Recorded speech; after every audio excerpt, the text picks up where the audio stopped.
The galaxy was silent. Millions of stars shone like tiny lanterns, scattered across the vast darkness, each harboring its own worlds, its own life, and its own mysteries. Among these civilizations, most were old, wise, and proud. They had explored neighboring systems, discovered countless secrets, and built technologies that bent the very rules of physics. Yet, in the midst of their grandeur, there was a coldness, a reluctance to act for others unless it benefited them directly. On the edge of one quiet star cluster, a beacon flashed a desperate signal. It was not the typical communication of trade or diplomacy. It was raw, urgent, pleading for help. For countless cycles, a civilization was dying.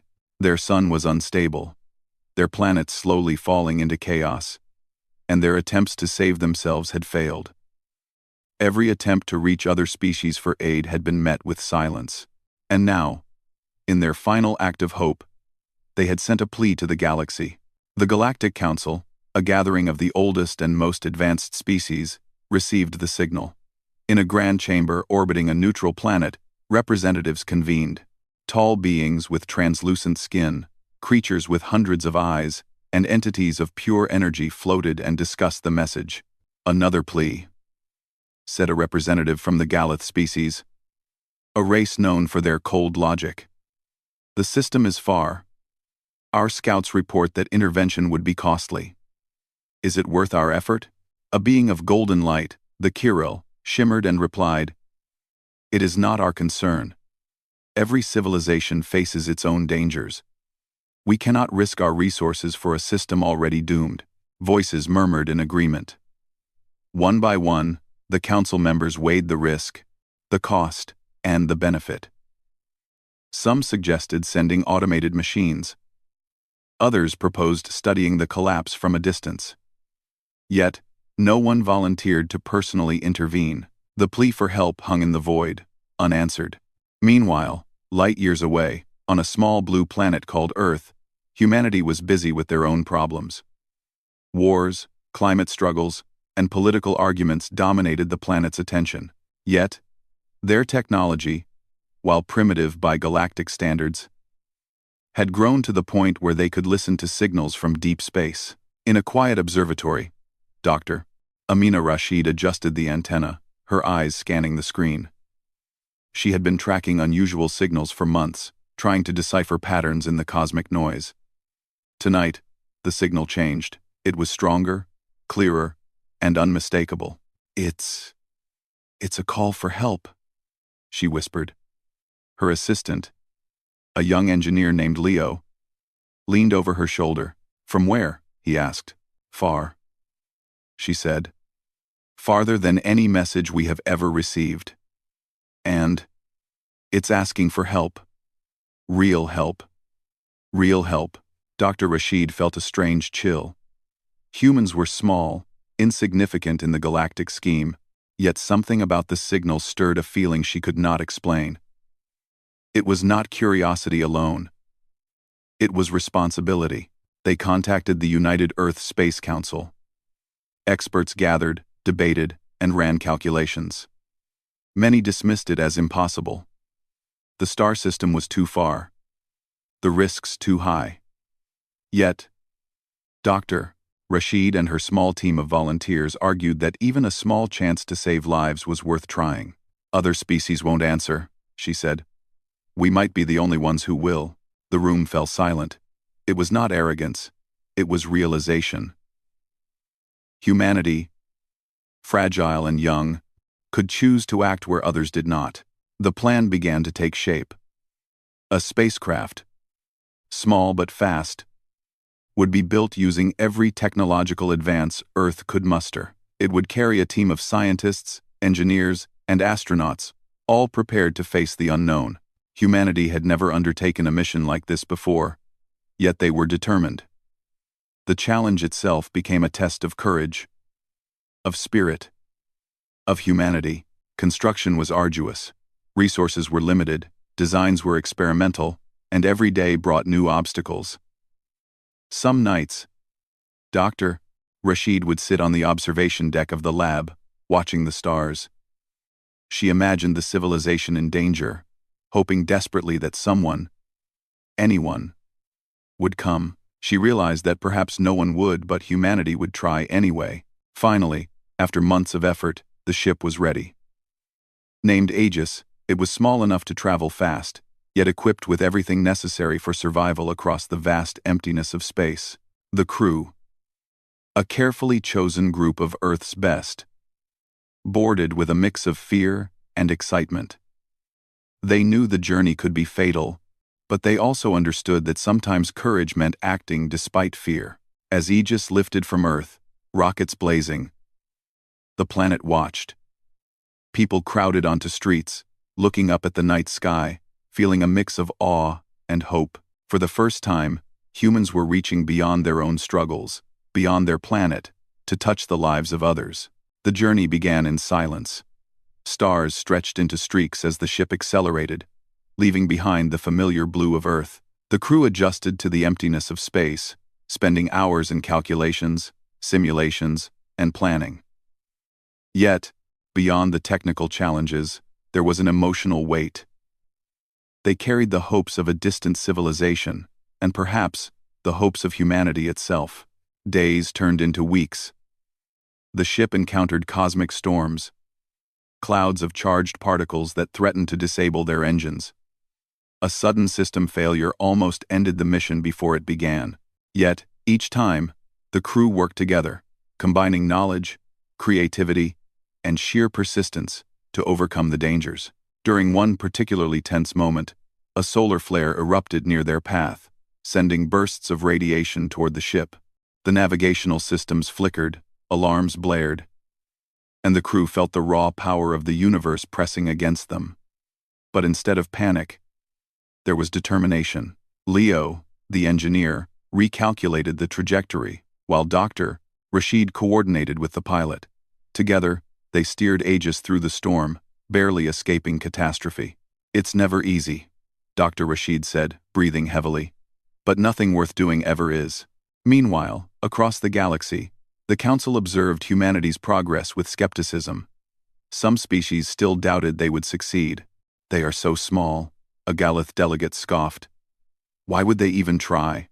But there was something different about humans, even if the aliens could not fully understand it. While other species acted out of self-interest, humans acted out of empathy, curiosity, and courage. They were unpredictable, capable of both mistakes and brilliance, and in that unpredictability lay their strength. As Aegis neared the troubled star system, tension aboard the ship grew. Communications from the beacon were intermittent, distorted by distance and cosmic interference. The crew had only a rough idea of what awaited them. The planets were dying, the civilization vulnerable, and the forces of nature merciless. Yet, humanity pressed on. Every challenge they overcame strengthened their resolve. They repaired damaged engines using improvised tools, navigated treacherous asteroid fields with careful calculation, and found solutions where others might have given up. They were small, fragile, and untested. Yet they carried a determination that no machine or advanced alien could replicate.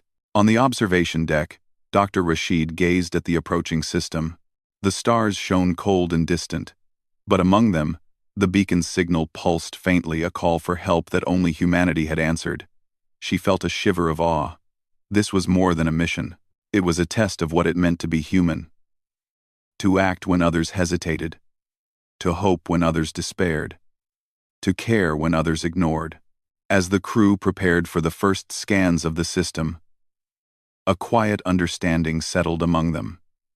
They were not here for glory, not for recognition, but because it was the right thing to do. And in that moment, the vast galaxy seemed a little smaller, a little warmer, because humanity had answered the call. The silent cry of a distant civilization had found its answer, not in power, not in age, not in technology, but in the heart of a young, uncertain species that refused to turn away. And as Aegis glided closer to the troubled worlds, the adventure, the true test of courage, ingenuity, and humanity, was only beginning. The Aegis drifted closer to the troubled star system, its engines humming softly against the vast, cold silence of space. Outside, the stars stretched endlessly, indifferent to the small ship that carried humanity's hopes. Inside, the crew worked tirelessly, adjusting instruments, monitoring readings, and preparing for the unknown that awaited them. Dr. Amina Rashid stood in the observation room, her eyes fixed on the signal pulsing in the distance. The beacon's light flickered weakly, as if it were fading. The civilization they were coming to save had been struggling for generations. If humanity failed, there might be nothing left. Leo, the young engineer, approached her with a tablet in hand. "The system is worse than we thought," he said quietly. "Planets are unstable. Atmospheres are failing. The gravity fields are shifting. If we don't act carefully, even our presence could make things worse." Amina nodded, her face grim. "We knew it wouldn't be easy," she said. "But that's why we are here. If anyone can find a way, it is us." The first challenge came quickly. As Aegis entered the system, a dense asteroid belt stretched across their path. Massive rocks, some larger than cities, tumbled silently through space. Driven by the dying sun's erratic gravitational pull, sensors beeped warnings. One miscalculation could tear the ship apart. Captain Elena Morales, a veteran astronaut with nerves of steel, took control of the helm. "Everyone, brace for maneuvering. Leo, give me every possible calculation for safe passage. Amina, keep monitoring the beacon. We cannot lose the signal now." Hours passed as the ship wove through the chaos. The crew's hands moved with precision, eyes scanning every reading. They relied not only on technology but on instinct and teamwork. At one point, a massive rock veered toward the ship faster than predicted. Leo shouted, "Engine boost ready, on your mark." Elena nodded and activated the thrusters. The ship jolted as it swung past the asteroid, the hull vibrating under the strain. For a moment, silence filled the cockpit, broken only by their heavy breathing. Then came a quiet cheer. They had made it. "We're not safe yet," Elena reminded them. "But we're closer than anyone else would dare." The deeper they entered the system, the more obvious the devastation became. Planets that might have once been lush and green now bore scars of disaster. Cracked surfaces, storm-filled skies, and oceans boiling away. The civilization that sent the beacon had struggled to survive. Entire cities had collapsed under the dying sun's erratic energy. The crew was shaken. Humanity had never seen a system in such peril. And yet, despite the destruction, there were signs of resilience. Some structures still stood, powered by desperate ingenuity. Small communities clung to life. The plea for help had not been a lie, it was real. "This is worse than we imagined," whispered Dr. Rashid. "But we cannot turn back. Not now." As the Aegis approached the central planet, a strange phenomenon occurred. The sun, unstable and flickering, sent waves of radiation that interfered with their sensors. Navigation became a puzzle, as instruments went haywire. Leo worked feverishly to stabilize the systems. "We can't rely on the computers," he said. "We'll have to calculate manually. We'll need to trust our instincts as well." The crew nodded. Humans were not the most advanced species in the galaxy. But they had one advantage: creativity in crisis. They improvised solutions, adapted to challenges, and worked together with a unity that surpassed even the oldest civilizations. During one tense hour, they noticed that the planet's atmosphere was nearly gone. Storms of plasma and dust raged across the surface. Any landing attempt would be extremely risky. They debated the options: try to enter orbit and use drones, or attempt a direct landing to reach the civilization faster. Elena looked around at her team. "We didn't come this far to just watch. We have to land, no matter the risk. Humanity's chance is now or never." The descent was nerve-wracking. Violent winds shook the ship, and sensors warned of electrical storms. Amina's heart pounded as she watched the clouds swirl below. Yet, with careful adjustments, they touched down on a plateau, just beyond the reach of the worst storms. The ground shuddered under the impact. But the ship remained intact. Outside, the world was alien and harsh. The sky was streaked with green and purple clouds, charged with the dying sun's energy. The ground was cracked and barren, with rivers of molten rock flowing through valleys. The crew donned their protective suits, stepping out into the chaos. "Stay close," Elena said. "We don't know what we might encounter." They followed the beacon to a settlement clinging to survival. Small domes and shelters, worn and battered, dotted the landscape. A group of beings approached cautiously. They were humanoid, but taller, with translucent skin that shimmered faintly in the dim light. Their eyes reflected fear, hope, and disbelief at the sight of the humans. One elder stepped forward. "You came?" His voice trembled. "No one else answered our call. We thought we were alone." Amina smiled gently. "We heard your plea. We are here to help."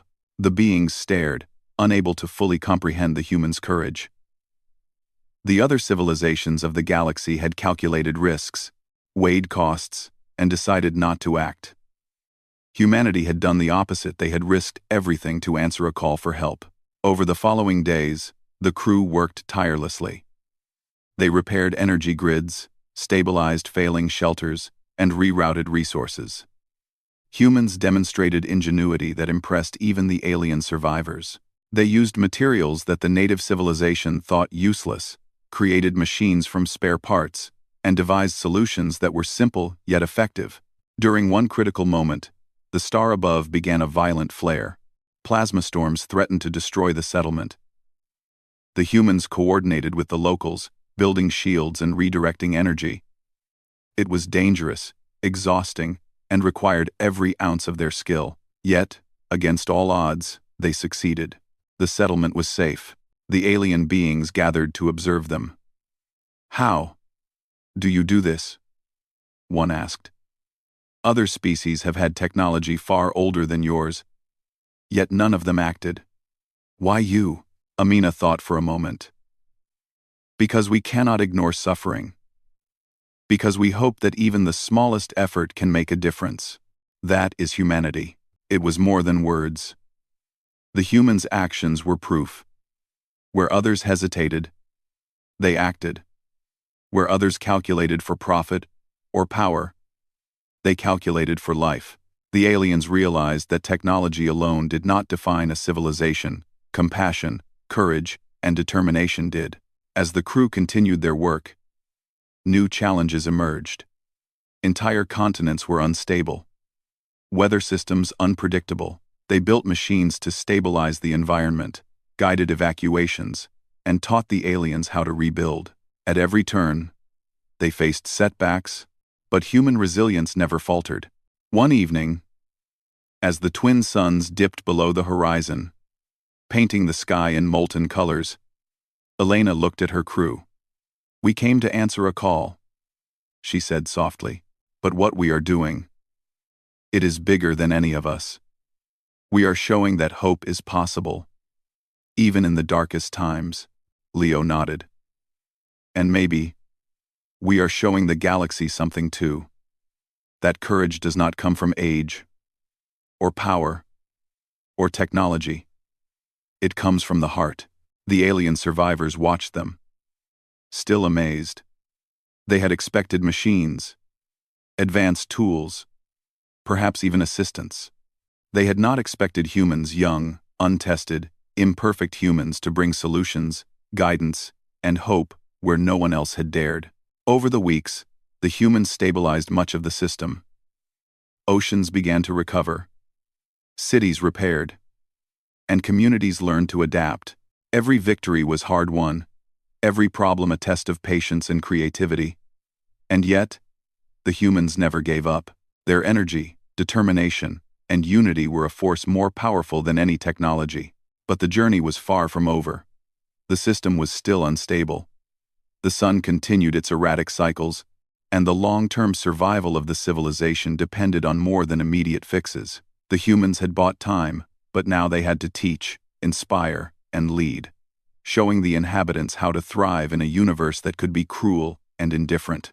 At night, When the humans rested, they looked up at the stars. They were small, but they had traveled far. They had faced unknown dangers, navigated chaos, and reached a civilization that no one else would help. And in their hearts, a quiet pride blossomed, not arrogance, but a deep understanding that humanity had answered a call that the galaxy had ignored. "This is only the beginning," Amina whispered to herself. "We've come far, but the real work, the real test, is still ahead." The Aegis stood as a symbol among the alien settlements, small but determined, fragile yet strong. Humanity's presence was a reminder that even in the vast, uncaring galaxy, one species could make a difference, simply by choosing to act when others did not. And in the silent nights, as the twin suns set and the distant stars shimmered, the humans of Aegis prepared for the challenges still to come, their courage unwavering, their mission clear: to bring hope where hope had been lost, and to prove that when the galaxy hesitated, humanity would answer. The system was still unstable. Even after weeks of work by the humans aboard the Aegis, the planets and their civilizations teetered on the edge of catastrophe. The alien inhabitants had begun to rebuild, but the challenges ahead were enormous. Some worlds were cracking under tectonic stress, oceans were unbalanced, and the sun above pulsed with unpredictable energy. Humanity had come far, but the ultimate test of their courage, creativity, and determination was yet to come. Dr. Amina Rashid stood on the observation deck, watching the stars flicker in the distant void. "The sun's energy will peak again soon," she said, her voice calm but serious. "If we cannot stabilize it, much of what we have saved could be lost." Captain Elena Morales leaned beside her. "We've done everything we could with what we have, but it's time to think bigger. We need a long-term solution, something that can save this system for generations." The crew gathered to discuss options. The humans had already repaired damaged habitats, stabilized energy grids, and helped relocate populations. But the sun's instability posed a threat that required a bold plan, combining human ingenuity with the resources of the local civilization. Leo, the young engineer, spoke up. "We might be able to use the planet's natural magnetic fields to absorb and redirect excess solar energy. It's risky, but it could stabilize the planets and reduce surface damage from flares." Amina nodded. "It's risky, but it's the only option that could work. We have to try." The team divided into smaller groups. Some worked to build massive energy conduits to channel the solar flares safely, while others strengthened shelters and guided the alien population to safety zones. Every human and alien hand worked together, blending technology, creativity, and determination. As the humans labored, the alien inhabitants observed them with amazement. "They are not like any other species," one elder whispered. "Other civilizations would have sent drones, machines, or nothing at all. But these humans, they risk themselves, they think creatively, and they act without hesitation." Indeed, the humans' approach was unique. Where other species relied on ancient knowledge and rigid procedures, humans adapted. They made mistakes, learned from them, and found new solutions faster than any machine could predict. Their energy, persistence, and courage inspired even the most skeptical of aliens. Finally, the preparations were complete. The humans activated the energy conduits, channeling the sun's excess energy into massive magnetic fields that stretched across the planets. The operation was delicate, requiring split-second timing, precise calculations, and trust in both technology and human judgment. "Now!" Elena shouted, and the team triggered the system. For a tense moment, nothing happened. Then, slowly, the sun's erratic flares began to stabilize. The magnetic fields absorbed and redirected the energy, shielding the planets from the worst of the solar storms. Sparks and waves of light danced across the conduits, but the system held. Amina exhaled in relief. "It's working," she said, smiling despite the exhaustion. "We've done it." The alien inhabitants cheered, tears in their eyes. They had witnessed something remarkable: a species younger, smaller, and less advanced than theirs, saving lives where others would not even try. Humanity had proven that courage, empathy, and ingenuity could accomplish what technology alone could not. But the humans did not stop there. They knew the sun could flare again, and the planet's ecosystems were fragile. Over the next weeks, they trained the aliens to maintain the energy conduits, repair shelters, and manage resources. Humans shared their knowledge without arrogance, showing that true leadership was about guidance, not domination. During one particularly quiet night, Amina walked through a recovering settlement. Children played safely under repaired domes, and adults tended gardens and rebuilt structures. The air was cleaner, the waters clearer, and for the first time, hope felt tangible. She smiled, thinking of Earth, of the journey that had brought humanity so far from home. Leo approached, carrying a tablet with readings from the sun. "Everything looks stable for now," he said, "but this system will always need care. We've given them tools, but they have to keep building on them." "Then we've done our job," Amina replied. "We've given them hope and the means to survive. That is what matters." Even as humans celebrated their successes, they remained aware of the wider galaxy. They knew that other civilizations had ignored the plea, choosing inaction over risk. Yet humanity had answered, not for recognition, but because it was the right thing to do. The aliens, now more confident, approached the humans with a question. "Why did you risk yourselves for us? Why did you come when others did not?" Amina thought carefully. "Because we believe that life is valuable, no matter how distant or different. Because we know that hope is worth fighting for. Because sometimes, courage is not about being the strongest, it's about acting when no one else will." The elders nodded, understanding. They realized that humanity's strength was not in machines, or knowledge, or even numbers, but in their heart and spirit. Over the following months, the system slowly stabilized. Planets rotated steadily, atmospheres strengthened, and civilizations rebuilt. Humans and aliens worked side by side, sharing knowledge and skills. The once hopeless plea had become a story of triumph, a testament to what could be achieved when a species dared to act. Amina, Elena, and Leo often reflected on their journey. They had faced cosmic storms, unstable planets, and the limits of their own knowledge. Yet, through it all, they had discovered something profound. Humanity's true power lay in its resilience, ingenuity, and compassion. As the Aegis prepared to leave the system and return to Earth, the alien inhabitants gathered to bid farewell. Children waved from the repaired streets, elders bowed in respect, and leaders offered gifts of thanks. But the humans did not seek treasure or recognition. Their reward was the knowledge that they had made a difference, that life had been preserved where it might otherwise have been lost. Before departure, Amina sent a final message to the Galactic Council. It was simple, honest, and direct. "We answered the call when others did not. This system lives because humanity chose to act.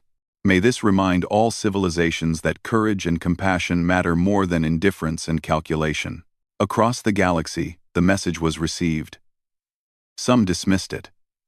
Others began to reconsider the role of humanity. A small spark of respect and curiosity started to grow. They could not fully understand how a young species, barely a fraction as old as many civilizations, had achieved what seasoned empires ignored. Yet there was no denying the facts. Humanity had acted when others did not, and lives had been saved. During the journey home, the humans reflected quietly. The universe was vast, dangerous, and often indifferent. But they had proven that even the smallest, youngest, or most underestimated species could make a difference. They had answered a call for help, facing fear, chaos, and uncertainty with courage and creativity. Elena looked at the stars streaking past the ship. "The galaxy may be big," she said softly, "but we've shown that one species can shine bright enough to matter." Amina nodded. "And we've shown that hope, determination, and kindness can travel farther than any engine, beyond any star, and reach places others would never dare." Leo smiled, adding, It feels good to know that humanity can be more than just a part of the galaxy, that we can be a force for life, for hope, for change. As Aegis glided back toward Earth, the crew felt a sense of quiet pride. They had answered a plea for help when no one else would. They had risked everything and succeeded where others had hesitated. They had proven the galaxy wrong. Humanity was not just another species. Humanity was a beacon of courage, ingenuity, and compassion. And though the journey had begun as a mission to save a distant civilization, it had become something larger, a story of what humanity could be. A story to inspire the galaxy, to remind other civilizations that strength is not measured only in age or power, but in the willingness to act when it matters most. The stars stretched endlessly ahead, and humanity returned home, forever changed, forever stronger, and forever a reminder that when others hesitated, humans would answer the call.